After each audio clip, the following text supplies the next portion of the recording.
Good morning and welcome to गना शॉट once again. गना शॉट में आप सबका स्वागत है। आज हम आर्म फोर्सेस पर्सनल वेलफेयर की 8वीं कड़ी में जा रहे हैं और इस कड़ी में हमारे साथ हैं लेफ्टिनेंट जनरल विनोद वशिष्ठ, जो स्टेट बैंक के अंदर डिफेंस बैंकिंग एडवाइजर है। ये पहले भी हमारे साथ बात कर चुके हैं और पहले इन्होंने हमें बहुत ज्ञान दिया कि डिसेबिलिटी पेंशन के बारे में और स्पर्श के बारे में और डिफेंस बैंकिंग पैकेज के बारे में, राइट, एंड सब कुछ जो एसबीआई और बाकी बैंक हमारे लिए क्या कर सकते हैं। और आज ये बात करने वाले हैं हमारे साथ कि अगर हम किसी दुविधा में हैं तो उससे कैसे बाहर निकल सकते हैं। रोजमर्रा का जीवन में वो चीज क्या करना जरूरी है जिससे हमारा प्रॉब्लम्स कम हो, फाइनेंशियल प्रॉब्लम्स कम हो। विनोद, वेलकम टू गना शॉट once again and all yours. Shankar sir, आपका बहुत धन्यवाद। आपने इस काबिल समझा कि हम एक दूसरी कड़ी भी और आगे करें। और सभी श्रोताओं को सबको एक बार फिर हार्दिक अभिनंदन। इस कड़ी में हम एक थोड़ा सा जो पिछली बार बात किया था उसको ज़्यादा दोहराएंगे नहीं, कोई एक आधी मोटी बात दोबारा से बात करेंगे, लेकिन उद्देश्य ये रहेगा कि रोज़मर्रा की ज़िंदगी में जो हम देखते हैं कि किसी के साथ नुकसान क्यों हो जाता है, फाइनेंशियल सिक्योरिटी में नुकसान क्यों हो जाता है, प्रावधान प्राप्त क्यों नहीं हो पाते हैं और दिक्कत क्या आती है, उससे हम कैसे बचें। और मैं आपको यहाँ पर एक यकीन दिलाना चाहता हूँ कि आप अगर इस जो बातें मैं आज कहूँगा इसके लिए अपने पूरे जीवन में कुछ थोड़ा सा समय निकाल करके इसका निवारण कर लें तो आपका जीवन ज़्यादा सुखमय और मंगलमय होगा। ज़्यादा ज़रूरी, आपके परिवार का जीवन बहुत सुखमय और मंगलमय होगा। इस उद्देश्य से थोड़ा सा आगे चलते हैं। पहले हम थोड़ा सा रिवाइज कर लेते हैं। जो मैंने लास्ट टाइम आपको कुछ बातें कही थी, आज रिपीट नहीं करेंगे, सिर्फ 2 बातें रिपीट करेंगे। बैंक इत्यादि से एसबीआई बड़ा है इत्यादि इत्यादि, ये हम सब जानते हैं। इसमें 2 चीज़ें मैंने पिछली बार भी कही थी कि क्योंकि इसमें 48 करोड़ के करीब अकाउंट हैं और लगभग हर रोज़ 15 करोड़ के करीब 14.7 करोड़ रोज ट्रांजैक्शंस होती हैं, जो मुझे भी ज्ञान नहीं था। तो इसलिए थोड़ा सा बैंक पर प्रेशर पड़ जाता है। इसलिए हमें एनेबल करना है अपने आप को कि हम इसकी जो बेसिक टेक्नोलॉजी बेनिफिट है उसका घर बैठे उपयोग करें, ब्रांच में जाने का प्रेशर ना करें। ये जानते हुए कि इतना ज़्यादा प्रेशर हमारी ब्रांचेस पे पड़ता है, इसीलिए स्टेट बैंक ने टेक्नोलॉजी के ऊपर बहुत ज़्यादा इन्वेस्ट किया। मैंने पिछली बार भी बताया था कि एसबीआई की टेक्नोलॉजी किसी और बैंक से बहुत ज़्यादा आगे है, बहुत ज़्यादा, राइट। और ये मैं ही नहीं कहता हूँ, हमारे जो उदाहरण के लिए मैं बताता हूँ, हमारा हायर डिफेंस मैनेजमेंट कोर्स रहता है जो, वो हर साल स्ट्रक्चर्ड विजिट रहती है उनकी एसबीआई में to understand the network management and this technology management, हर साल। दूसरी चीज़ जो मैं बताना चाह रहा था कि जो कस्टमर सर्विस पॉइंट जो टॉप पे लिखा है, ग्राहक सुविधा केंद्र, इनका अगर आप उपयोग करें तो it is just like use of the bank. इन पे विश्वास करें, इनका ऑडिट होता है, इनका किसी ब्रांच से लिंक होता है। आप इनके अगर कोई गलती करते हैं तो वो एसबीआई की गलती मानी जाती है। तो इसलिए, और इसका क्योंकि रस्टिक इंडिया में हमारे बहुत जवान रहते हैं, फैमिलीज रहती हैं, तो इसका आप प्रयोग करें। यहाँ पर हम जनरली 20,000 रुपये तक पैसा निकाल सकते हैं बायोमेट्रिक के द्वारा, और अपनी पासबुक वगैरह प्रिंट कर सकते हैं, अपना एफडी बना सकते हैं, म्यूचुअल फंड में पैसा डालना है वो कर सकते हैं, हर बेसिक छोटी बैंकिंग कर सकते हैं। और वो फिर जो, और पैसा नहीं देना है, मैं एक बार फिर बताऊंगा, कोई पैसा नहीं देना है, चाहे वो कस्टमर सर्विस पॉइंट हो या कोई बैंक का कोई व्यक्ति हो। कोई व्यक्ति अगर आपसे पैसा मांगता है तो स्टेट बैंक में उसे उसी दिन बोले तो आर्मी से ज़्यादा जल्दी, उतना ही जल्दी, ज़्यादा तो नहीं बोलूँगा, उतना ही जल्दी नौकरी से बर्खास्त होता है। तो ये आप ध्यान रखिएगा। 2 बातें, योनो वगैरह का प्रयोग सीखें घर बैठे। मैं पिछले 6 साल से अपने बैंक में कभी नहीं किया हूँ, इसलिए नहीं कि मैं बैंक में एडवाइज़र हूँ, क्योंकि मेरे सारे काम योनो से हो जाते हैं और टैक्स भी मैं योनो से पे करता हूँ। और जितना भी इवन पिक्चर का टिकट भी मैं योनो से देखता हूँ, राइट। और कभी देखता हूँ, जब भी देखता हूँ। और साथ में दूसरी बात बताना चाहूँगा, कस्टमर सर्विस पॉइंट का प्रयोग करें। अगर रस्टिक इंडिया में आपसे बैंक दूर है तो परेशान नहीं हो। सबसे पहली एडवाइस मैं आपको ये बताना चाहता हूँ कि जिस भी बैंक से आप जुड़े हैं, चाहे वो एसबीआई हो या जो भी पब्लिक सेक्टर बैंक हो या प्राइवेट बैंक हो, उसमें एक बार अपने प्रावधान प्राप्त करने की पूरी प्रोसीजर को समझें, खुद भी समझें और फैमिली को भी बताएं। और अगर सर्विस में आप किसी बैंक से जुड़े हैं तो उनको एक ये प्रश्न जरूर पूछें कि कल जब मैं रिटायर हो जाऊंगा तो आप मेरी सपोर्ट किस तरह से करोगे, क्योंकि सर्विंग की सपोर्ट और रिटायरमेंट की सपोर्ट अलग है। और खास तौर पे अगर मैं नहीं रहता हूं तो मेरी फैमिली की सपोर्ट आप किस तरह से करोगे। और यहाँ पर मैं कॉशन करना चाहूँगा even to serving most technology savvy officers, ये ये जो मेल करो, एक दबाओ दो दबाओ, this doesn't work for Rustic India in particular. It doesn't work for anybody, and it doesn't work for Rustic India. All right. So अभी advice के पहले आएंगे। मेरे 13-14 पॉइंट हैं और हर एक में रोज कोई ना कोई सफर करता है, इसलिए मैंने ये बनाया है। और ये एक समरी है जो रोजमर्रा की जिंदगी में मैं देखता हूँ और अपने सभी प्रोग्राम्स के अंदर मैं सभी को ये एडवाइस भी करता हूँ, आपको भी बताना चाहूँगा। सबसे पहले कंफर्म करें कि आपका अकाउंट डीएसपी में है, और पेंशनर्स हैं तो डीएसपी पेंशन है।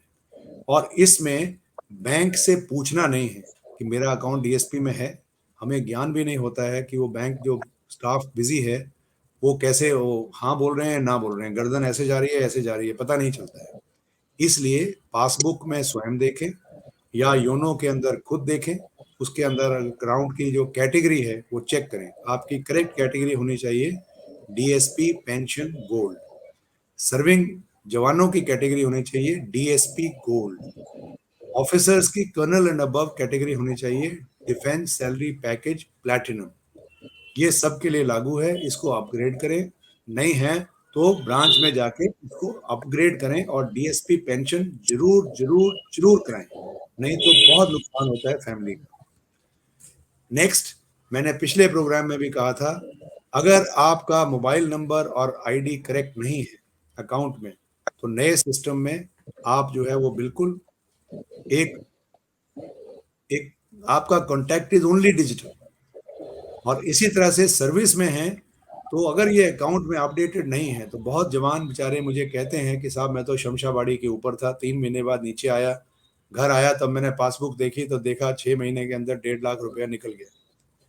तो अगर आप अपना प्रोसीजर देखें कि आपने मोबाइल ईमेल आईडी किस में बताना है, ताकि जैसे ही को पैसे निकलते हैं तो आपको जो है वो प्राप्त हो। और अगर आप पेंशन जाओगे, अगर आपका मोबाइल और ईमेल आईडी करेक्ट नहीं है तो आपको कोई खतो खिताबत यानी कि कोई मैसेजिंग पीसीडीए से तो बिल्कुल नहीं होगी, कुछ भी नहीं होगी। इसलिए ये जरूर अपग्रेड करें।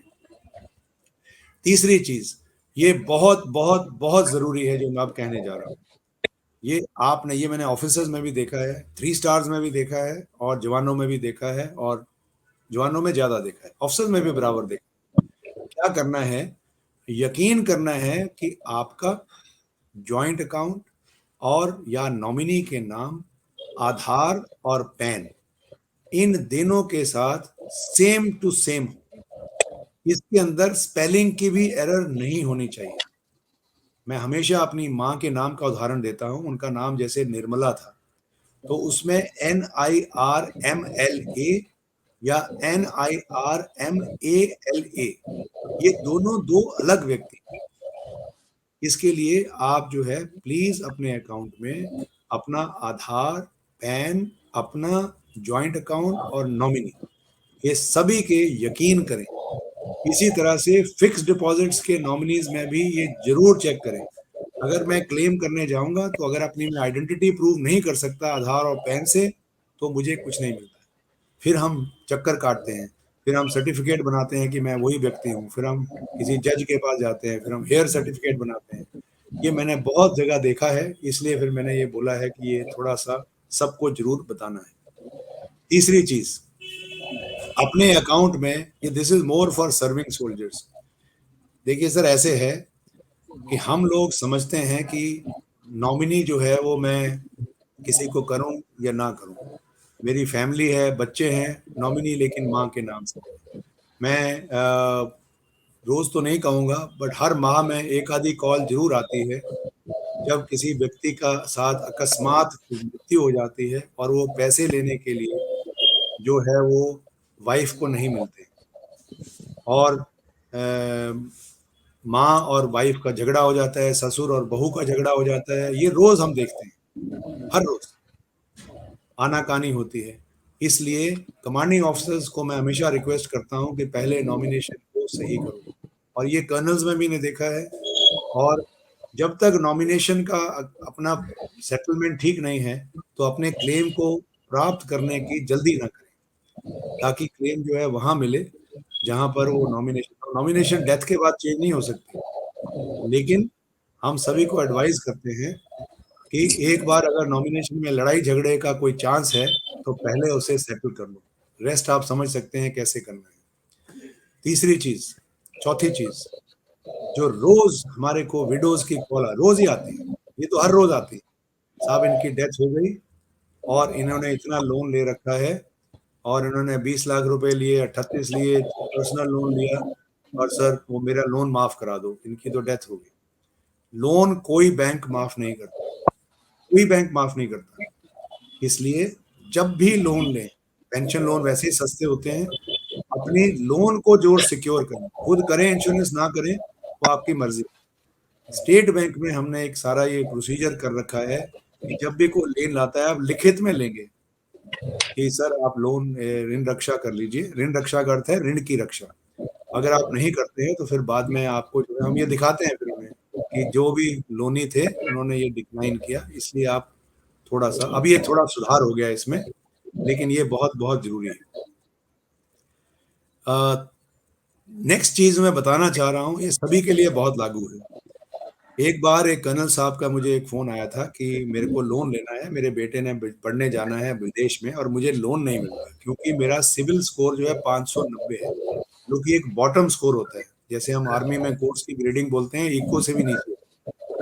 तो उनके साथ क्या हुआ, उन्होंने कहा मुझे कि मैंने तो जिंदगी में कभी लोन ही नहीं लिया। अभी दिक्कत ये होती है कि कभी भी आप कोई चीज लें, ईएमआई को डिफॉल्ट करें, कुछ भी करें, तो आपका सिविल स्कोर खराब होता है। सिविल स्कोर को बोलते हैं credit information bureau of India limited. ये किसी बैंक की साइट नहीं है, ये आपकी क्रेडिट हिस्ट्री होती है नेशनल लेवल पे। तो अगर सिविल स्कोर खराब हो जाए, जरूरी नहीं है आप लोन लें, आपका कोई ईएमआई डिफॉल्ट है, हम कहते हैं हम कैप में चले गए, एक्साइज चले गए, हम आर्टिलरी में थे तो हम प्रैक्टिस कैंप कर रहे हैं, अभी शमशाबाड़ी चढ़ गए, अभी हम पेट्रोलिंग में चले गए, एलआरपी हो गया, ये सब नहीं चलता। अपने टाइम से ईएमआई नहीं पे करेंगे तो जब जरूरत होगी या तो लोन में नहीं मिलेगा या रेट ऑफ इंटरेस्ट ज्यादा होगा, क्योंकि आपकी क्रेडिट हिस्ट्री सही नहीं है। तो ये आप जरूर जरूर ध्यान रखें। नेक्स्ट में जो इस बॉटम में मैंने लिखा है, अभी मैं आम तौर पर देख रहा हूं कि हमारे जवानों को, ऑफिसर्स को पता भी नहीं होता, और जो लेडीज और फैमिलीज और जवान खुद भी, कोई गेमिंग कर रहा है, कोई लूडो खेल रहा है, कोई क्रिकेट टीम बना रहा है, कोई बैटिंग हो रहा है।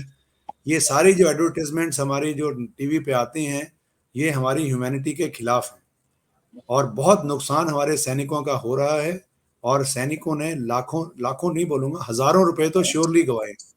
तो ये सब नहीं करना है सर अपनी, और ये मुझे सेंटर कमांडेंट्स ने खुद बोला है कि मैं सबको ये चीज बताऊं, जो रोज देखते हैं वो ये। ओके, सो इसको आपने ध्यान रखना है प्लीज। नेक्स्ट इज, मैंने पिछली बार भी कहा था, अपने अकाउंट में स्वीप जरूर कराएं।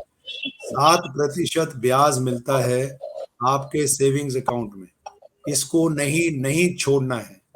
और अपने आप ये नहीं होता, एक बार आपने ब्रांच में जाके बोलना है मेरे को हर महीने की 10 तारीख को मेरा अकाउंट में, या जब भी आप चाहें 10-15 तारीख, महीने में 2 बार, एक बार, जैसे आप चाहें, मेरा जो है मॉड बना दें। मॉड बोले तो मल्टी ऑप्शन डिपॉजिट या स्वीप, और इसके अंदर आपको 7% का ब्याज होता है। और इसका मैं हमेशा उदाहरण देता हूँ, इसको तोड़ने के लिए बैंक नहीं जाना पड़ता है। मान लो आपके पास 70,000 रुपए हैं, तो मैंने एसबीआई के उदाहरण आपको दिया था, 25,000 बैंक में रहेंगे, 45,000 का मॉड बन जाएगा, यानी एफडी बन जाएगा। और जैसे आपको 50,000 रुपए की जरूरत है तो आपने 50,000 रुपए एटीएम से निकाले या चेकबुक दी या नेट बैंकिंग किया, आपको पता भी नहीं चलेगा, अपने आप टूट के वो चले जाएंगे पैसे, और पेनल्टी लीस्ट लगती है। यानी जो लास्ट एफडी बनती है वो फर्स्ट आउट होती है, last in first out, LIFO, ताकि आपका नुकसान कम से कम हो। और फिर जो है आपके बच्चे, आपके पास 70 में से 50 आप ले गए तो 20,000 बचे।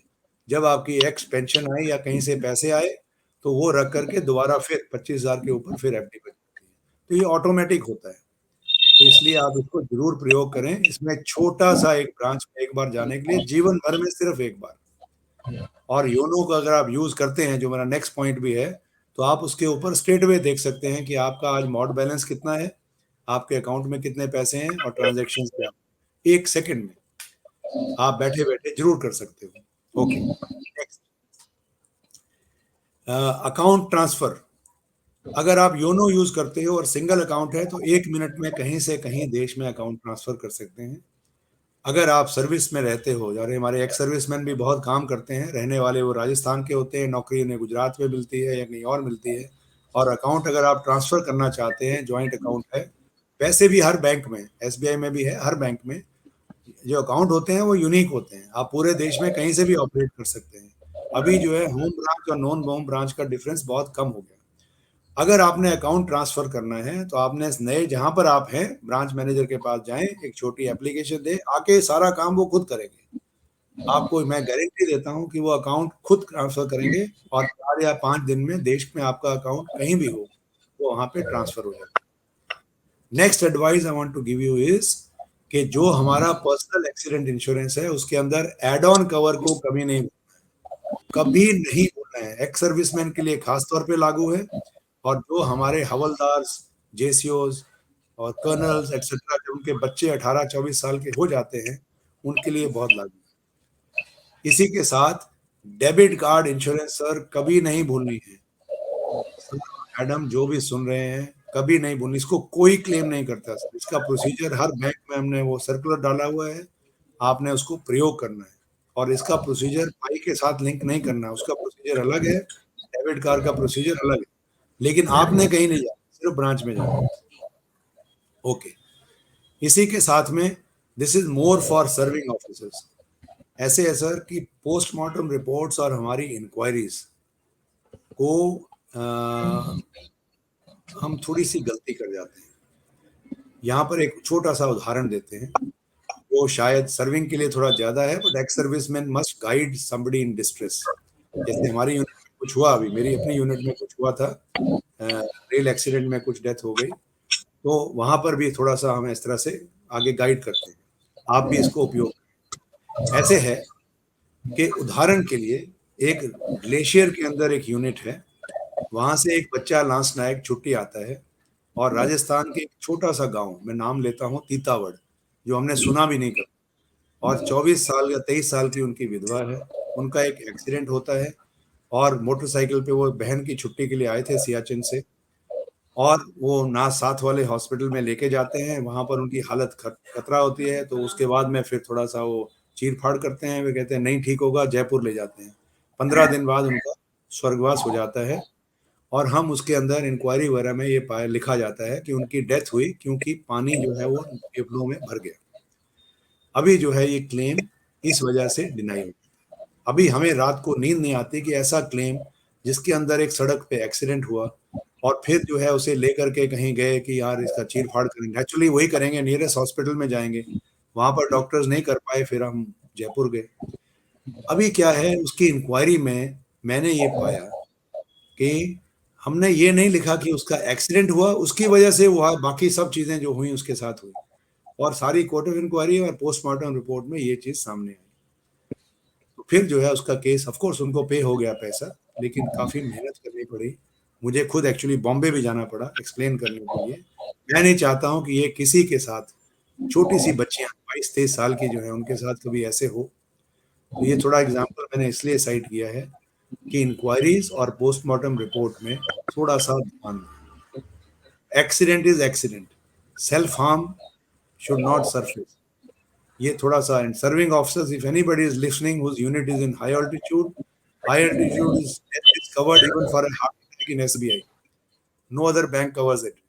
एंड अगर ऐसा हो तो रिक्वायरमेंट इज ओनली दिस कि पोस्टमार्टम में लिखा होना चाहिए कि ये डेथ जो है वो हाई अल्टीट्यूड इफेक्ट की वजह से हुई।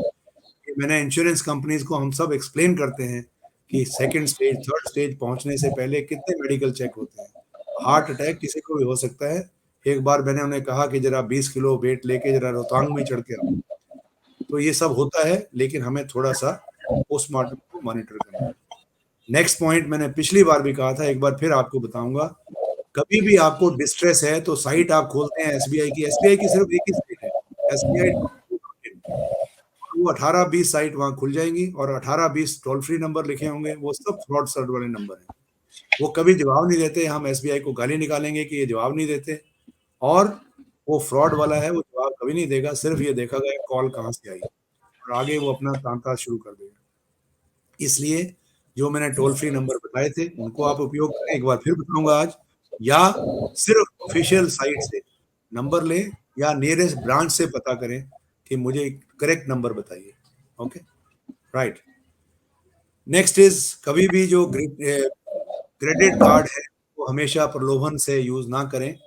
बहुत अच्छी चीज होती है क्रेडिट कार्ड यूज करना, लेकिन प्रलोभन से यूज ना करें। बहुत लोग मैंने डेट में देखे हैं, और इसीलिए सेना के अंदर, एसबीआई के अंदर एक कार्ड बनाया था सोल्जर्स के लिए, शौर्य या शौर्य सेलेक्ट। उसके अंदर एक दो कंडीशंस हैं कि वो सिर्फ कंपल्सरीली आपकी सैलरी से डेबिट होना चाहिए, चॉइस नहीं है, ताकि लोग डेट में ना पड़े। एंड सेकंड इज उसमें इंश्योरेंस रहती है। और थर्ड इज कैंटीन के यूज में भी उसका रिवॉर्ड पॉइंट मिलते हैं, जो किसी और बैंक में नहीं मिलते, क्योंकि कैंटीन दुकान नहीं है। तो ये जो चीजें हैं, ये थोड़ा सा एक्स सर्विसमैन के लिए पहले लागू नहीं था, अब लागू है। Shaurya select for officers and Shaurya card for jawans. और ये बना इसीलिए था कि सिर्फ सैनिकों के लिए, आर्मी के लिए बना था पहले, फिर नेवी एयरफोर्स में ऐसे बना। और फिर जो है इसके अंदर आप जो है वो किसी प्रलोभन में ना पड़े, इसीलिए ये प्रिकॉशंस ली गई हैं। और हर जवान जो है, हर ऑफिसर सीएसडी में जाता है तो वहां पे बेनिफिट मिलना चाहिए। ये चीजें थोड़ी सी इसमें इनकॉर्पोरेट की गई थी। Okay, next. नहीं, इसको छोड़ते अपने कार्ड को जरूर अपग्रेड करें। सिल्वर है तो गोल्ड करें। Officers all are entitled to platinum card. Platinum card में लॉन्च फैसिलिटी होती है। पहले ये सिर्फ फ्लैग रैंक को मिलता था, अभी officer cadet to chief of army सबको मिलता है, एक्स सर्विसमैन इंक्लूडेड। और वाइफ के लिए या स्पाउस के लिए फ्री एड ऑन कार्ड है सेम कैटेगरी का, वो भी आप जरूर लें। ओके। किसी के भी बच्चे अगर आर्मी वेलफेयर एजुकेशन सोसाइटी में पढ़ते हैं 11 इंस्टीट्यूशन में, तो कोई कोलेटरल जमा करने की जरूरत नहीं। कोलेटरल बोले तो कोई सिक्योरिटी जमा करने की जरूरत नहीं है, उसके बिना एजुकेशन लोन मिल जाता है। और हम कोशिश कर रहे हैं कि हमारा रेट ऑफ इंटरेस्ट जो आर्मी एजुकेशन सोसाइटी है, उसका जो रेट ऑफ इंटरेस्ट है वो थोड़ा सा कम किया जाए। वो अभी थोड़ा सा मेरे को लगता है कि 0.2-0.3% कम होना चाहिए। हम कोशिश कर रहे हैं, राइट। और एक और चीज, जब भी लोन लें तो ये ध्यान रखें कुछ स्पेशल प्रोविजन होते हैं। जैसे मान लीजिए आपको 40 लाख तक का लोन चाहिए और आपके पास घर नहीं है मोर्टगेज के लिए, या कुछ ऐसे नहीं है, क्योंकि रिटायरमेंट के टाइम पे या आप घर बनाते हो या बच्चों को पढ़ाना है, ये सारी जिम्मेवारियां इकट्ठी आती है। सो अगर आपके पास घर बना रहे हो और आपके कागज वहां जमा है, तो एसबीआई में एक प्रावधान है कि 40 लाख का लोन आप ले सकते हो। जवानों के लिए भी है, पहले सिर्फ ऑफिसर्स के लिए था, then we got it extended to जेसीओज एंड जवान। तो 40 लाख का लोन विदाउट कोलेटरल। लेकिन यहाँ पर मैं एक चीज बताना चाहूंगा, अगर आप विदाउट कोलेटरल लोन लेते हो तो 0.5% रेट ऑफ इंटरेस्ट ज्यादा होता है, वो नहीं देना। वो तब लेना अगर आपके पास कोई प्रॉपर्टी या कोई चीज एफडी द्वारा रखने के लिए नहीं है, तब वो लें। नहीं तो ज्यादा रेट ऑफ इंटरेस्ट नहीं देना इस प्रलोभन में कि यार मुझे कोई जमा नहीं करना है। मैं जनरली सबको एडवाइस करता हूं कि अगर कुछ जमा देने के लिए है तो रेट ऑफ इंटरेस्ट ज्यादा नहीं देना। और बाकी जैसे होम लोन लेते हैं या गर्ल चाइल्ड के लिए कुछ लेते हैं, तो उनके लिए स्पेशल प्रोविजन होते हैं, 0.05% कंसेशन होता है, उसको नहीं छोड़ना है। और जनरली जो अपने हमारे सैनिक जो हैं वो जल्दी जल्दी 40 साल में घर में चले जाते हैं, वो जो है अपनी थोड़ी सी सिक्योरिटी को ध्यान दें, बहुत बहुत ज़रूरी है। एंड इसी के साथ मैं एक लिंक करना चाह रहा हूँ, इसको थोड़ा सा समझाऊंगा, इसमें एसबीआई की थोड़ी मार्केटिंग करूंगा। मार्केटिंग ये है, और इसका डिफेंस सैलरी पैकेज से कुछ लेना देना नहीं है। This is applicable to anybody and everybody. सिर्फ एसबीआई में अकाउंट होना चाहिए। जो cheapest insurance of accident in the world is this, जो मैं अभी आपको बताने जा रहा हूँ। अगर आप एक साल में 1,000 रुपए देते हैं तो 20 लाख रुपए की एक्सीडेंट इंश्योरेंस मिलती है, और 500 रुपए देते हैं तो 10 लाख रुपए की एक्सीडेंट इंश्योरेंस मिलती है। मेरे को हमारी एज में या जयशंकर सर की एज में ये लागू नहीं है, लेकिन अगर हम इसे समय पे ले लेते, हमें ज्ञान नहीं था, तो अगर हम ये समय पे ले लेते तो ये जीवन भर चलती है। और इसके लिए मैं हमेशा कहता हूँ 3 चुस्की चाय, हर रोज की 3 चुस्की चाय में 20 लाख की एक्सीडेंट इंश्योरेंस हो जाती है। तो हमारे बच्चे, हमारे एक्स सर्विसमैन जो रोज मोटरसाइकिल, स्कूटर ऐसे चलते हैं, और ये सबके लिए लागू है, चाहे आपका बेटा हो, बेटी हो, भाई हो, गांव में हो, रिश्तेदार हो। और ये गवर्नमेंट के कहने पे ये एक प्रोविजन शुरू हुआ था कि ताकि लोगों की सेफ्टी में थोड़ा सा बेनिफिट हो सके। इसको आप जरूर जो है वो उपयोग करें। नेक्स्ट नेक्स्ट इज, मैंने आपको पिछली बार एडवाइजर्स का नेटवर्क बताया था, और उसका जरूर उपयोग करें, समझें, ब्रांच से पता करें, गूगल से देखें, ऑफिशियल साइट से देखें, और परेशान नहीं होना, बिल्कुल पसीना नहीं बहाना। मुझे बहुत दुख होता है अगर कोई जवान कहता है साहब मैं इलाहाबाद भी जाके आ गया। कोई जरूरत नहीं है, नहीं जाना, वहां नहीं होते हैं काम, ऐसे नहीं होते हैं। रिकॉर्ड नहीं जाने की जरूरत है। Everything today is on digital world, and उसके प्रोसीजर हैं जो हमारे आप उपयोग करिए। मैं रहूं या जो मर्जी मेरी जगह आएंगे, जो भी करेंगे। Next advice I want to give you is, कभी एजेंट के पास नहीं जाना। मैं सर आपको ये यकीन दिलाना चाहता हूं कि जो एजेंट आपको लोन दिलाता है वो एजेंट फ्रॉड को भी कॉल करता है, दोनों तरफ से पैसे लेता है, और इसमें कई एक्स सर्विसमैन इन्वॉल्व हैं। वो आपको लोन दिलाएंगे, सर आपके पास कहाँ टाइम है, मैं जाता हूँ, और सेम बता देगा कि इस अकाउंट के अंदर आज 7 लाख रुपए क्रेडिट हुए। ये नहीं करना। लोन हमेशा बैंक की इनकम होती है, और बैंक इनकम के लिए भागते हैं, तो कोई एजेंट से नहीं कराना है, कभी नहीं कराना है। नेक्स्ट पॉइंट है, अपने रहते हुए अगर आपका कोई डिपेंडेंट है, ये एक जनरल साहब का केस था जब मैंने ये पॉइंट ऐड करना शुरू किया एडवाइस में। अगर पीपीओ में डिपेंडेंट एंडोर्स्ड नहीं है, तो अगर फादर मदर दोनों की डेथ हो जाती है, 1 सवा साल लग जाता है उनके पीपीओ में, सॉरी डिपेंडेंट की पेंशन शुरू करने। 2 केस, एक जेसीओ का था और एक जनरल साहब का था, और बाकियों के भी थे। इसलिए अब मैं सबको एडवाइस करता हूँ, और एजी साहब को भी मैंने बताया है कि, और वो भी जानते हैं, but just to emphasise this point, कि अगर किसी का कोई डिपेंडेंट है तो आज अपने पीपीओ में एंडोर्स कराएं। नहीं तो आप ये समझ सकते हैं कि अगर फादर मदर दोनों की डेथ हो जाए तो डिपेंडेंट को पेंशन देने में कितनी तकलीफ होती है। And next thing what I want to tell you is most most important, और इसको मैं अपने एग्जांपल से बताऊंगा। और इसका एक कारण ये है कि चाहे वो चीफ साहब हों, चाहे मैंने एक नायक का डेथ देखता हूँ, हस्बैंड वाइफ दोनों की डेथ हो गई, एक कर्नल साहब की डेथ हो गई, दोनों हस्बैंड वाइफ की। क्या है कि हर आरबीआई की खबर थी जो टाइम्स ऑफ इंडिया में मैंने एक बार पढ़ी, तब ये पॉइंट मैंने बताना शुरू किया। जब मैंने ये पाया कि 93,000 करोड़ रुपीस, लगभग 1 लाख करोड़ रुपए आरबीआई के अंदर पार्क्ड हैं। क्यों पार्क्ड हैं? कि जैसे मान लो मेरा देहांत हो जाए और मेरी फैमिली और उनको पता ही ना हो कि मेरे पास क्या था। इसलिए ये कोई डीएसपी के लिए लागू नहीं है, सबके लिए लागू है। लेकिन जो मैंने एग्जाम्पल दिया आपको, उनके बाद बेचारे सीओ साहब कहते हैं सर इसके पास था क्या, इसके 5 साल के बच्चे हैं, 3 साल के बच्चे हैं। कर्नल साहब जो मेरे कोर्समेट ही थे, तो जनरल साहब भी थे। तो ऐसे है कि ये थोड़ा सा डिस्ट्रेस होता है, फैमिलीज को पता ही नहीं चलता है। और ये पैसा आरबीआई के अंदर जो अमाउंट है वो ऐसा ही पैसा है कि उसको कोई क्लेम करने वाला नहीं है। इसलिए आप एक दूसरे को सुन नहीं सकते, समझ नहीं सकते, फैमिली सुनना नहीं चाहती, हम बताना नहीं चाहते, तो क्या करें? आपके पास जो भी एसेट हो, चाहे वो एक लॉकर हो, चाहे छोटा सा गोल्ड हो, चाहे थोड़ा सा लैंड हो, चाहे म्यूचुअल फंड हो या एफडी हो, अकाउंट्स हो, ये सारी डिटेल अपने घर में किसी एक जगह पे रखें, और अपने और अपनी वाइफ को, और अपने वाइफ या हस्बैंड को, और अपने से किसी छोटे बच्चे को ये बताएं कि अगर कुछ हो जाए तो इसको देख लेना, ताकि आपका पैसा बैंकों में पार्क्ड ना रहे। ये बहुत जरूरी है। मैंने 5-6 केसेस में देखा है, इसलिए वो ऐड कर रहा हूँ। और यहाँ पर जो मैं व्यू फॉइल में दिखा रहा हूँ, ये 1985 से मैं खुद मेंटेन कर रहा हूँ। हमारे भी घर में हमारी महोदया सुनती नहीं है कि मेरे को नहीं सुनना। तो और हमने अपने को और बेटे को मैंने बता के रखा हुआ है कि ये लाल फोल्डर है, इसको देख लेना। ओके, ये आप सब करें। और एक बार फिर मैं दोबारा रिपीट करता हूँ, जो मैंने टोल फ्री का नंबर बताया था आपको, 1234 या 2100, और सीनियर सिटीजन्स के लिए वंस अगेन 8888।